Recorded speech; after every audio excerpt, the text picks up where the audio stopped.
High বন্ধুরা, আমি Mohammad Masud Rana, stock assistant ACI animal genetics. আপনাদের মাঝে আরও একটি নতুন ভিডিও নিয়ে উপস্থিত হয়েছি।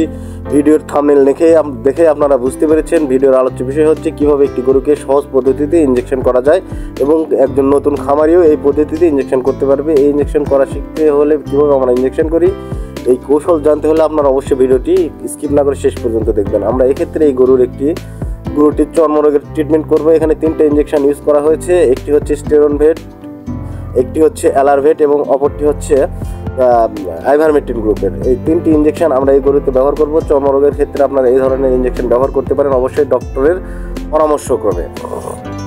তো আমরা প্রথমেই এখানে অ্যালারভেট ইঞ্জেকশন ব্যবহার করব। এই গরুর ডোজ হিসেবে ইন্ডিকেশনে যা আছে তার নির্দেশিকা অনুযায়ী আমরা ব্যবহার করব। এখানে আমরা 10 সিসি এই গরুর জন্য উঠানোর পর আপনাদের আরও একটি গুরুত্বপূর্ণ বিষয় বলে দিই। অবশ্যই সিরিঞ্জে ইঞ্জেকশনের ওষুধ উঠানোর পর পানি থেকে যে সকল বুদবুদ বা গ্যাস থাকে এগুলো আপনারা সঠিকভাবে সুন্দরভাবে বের করে ফেলে দিবেন। এটা যেহেতু আমি ঘাড়ের মাংসে ইঞ্জেকশন পুশ করলাম, আপনারা দেখতে পেলেন ঘাড়ের মাংসে ইঞ্জেকশন পুশ করা অনেকটাই সহজ হয়। আর এক্ষেত্রে আপনার ইঞ্জেকশন পুশ করার আগে অবশ্যই গরুটিকে ভালোভাবে কন্ট্রোল করে নেবেন। দেখুন এই গরুটি নড়ে যায়, সেক্ষেত্রে আমার একটু বেগ পেতে হয় ইঞ্জেকশন দিতে। পরবর্তীতে আমি রানের হুইপে এই ইঞ্জেকশনটির বাকি অংশ পুশ করে দিই। তো আপনারা অবশ্যই গরুকে ইঞ্জেকশন করার আগে গরুকে ভালোভাবে কন্ট্রোল করে নেবেন, ভালোভাবে গাছের সঙ্গে বেঁধে অথবা যে কোনোভাবে কন্ট্রোল করে নেবেন। তো গরুর ইঞ্জেকশন মূলত সামনে ঘাড়ের মাংসে এবং পিছনে রানের হুইপে ব্যবহার করা হয়। এক্ষেত্রে আপনারা যারা নতুন আছেন তারা অবশ্যই পিছনে রানের মাংসে বেশি জায়গা থাকে, এই ক্ষেত্রে এই জায়গাতে আপনারা ইঞ্জেকশন ইউজ করতে পারেন। আমরা এবার স্টেরনভেট ইঞ্জেকশন ব্যবহার করতেছি।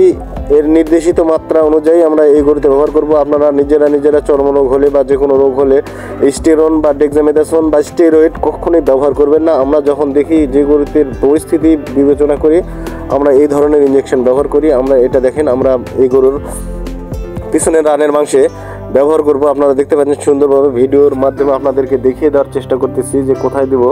সুন্দরভাবে ওই জায়গাটি ডলে নিয়ে তাকে সেখানে আস্তে করে ইঞ্জেকশন গেঁথে দিয়ে আস্তে আস্তে ইঞ্জেকশনটি পুশ করতে হবে এবং এখানে যেন গ্যাস না থাকে এদিকে লক্ষ্য অবশ্যই রাখবেন। পরবর্তীতে আর একটি ইঞ্জেকশন দেওয়া বাকি আছে, সেটা হচ্ছে আইভারমেকটিন। এটি দিতে হয় মূলত চামড়ার নিচে ইঞ্জেকশন দেওয়ার ক্ষেত্রে অবশ্যই আপনারা যারা নতুন আছেন আপনাদেরকে অধিক সতর্ক হতে হবে, কারণ চামড়ার নিচের যে আইভারমেকটিন গ্রুপের ইঞ্জেকশন এটি যদি চামড়া ভেদ না করে সেক্ষেত্রে চামড়ার ভিতর থাকলে এটা ফুলে যায় এবং যদি মাংসে যায় সেই ক্ষেত্রে ফুলে যায়। যারা আমার চ্যানেলটি সাবস্ক্রাইব করেন অবশ্যই আমার চ্যানেলটি সাবস্ক্রাইব করে পাশে থাকা বেল আইকনটি বাজিয়ে দেবেন। তো এই ইঞ্জেকশন দেওয়ার পর দেখুন আমরা চামড়া টেনে ধরে সুন্দরভাবে এই ইঞ্জেকশনটি পুশ করব। তবে এই ইঞ্জেকশন দেওয়ার পর গরু অনেক ক্ষেত্রে লাফালাফি ছটফট করে। এই ইঞ্জেকশনের ডোজ হচ্ছে প্রতি 50 কেজি বডি ওয়েটের জন্য 1 মিলি পরিমাণে দিতে হয়। এইটা দেওয়ার পর দেখুন গরু কতটা ছটফট করে। আর যারা আমার ভিডিওটি শেষ পর্যন্ত দেখলেন তাদেরকে অসংখ্য ধন্যবাদ।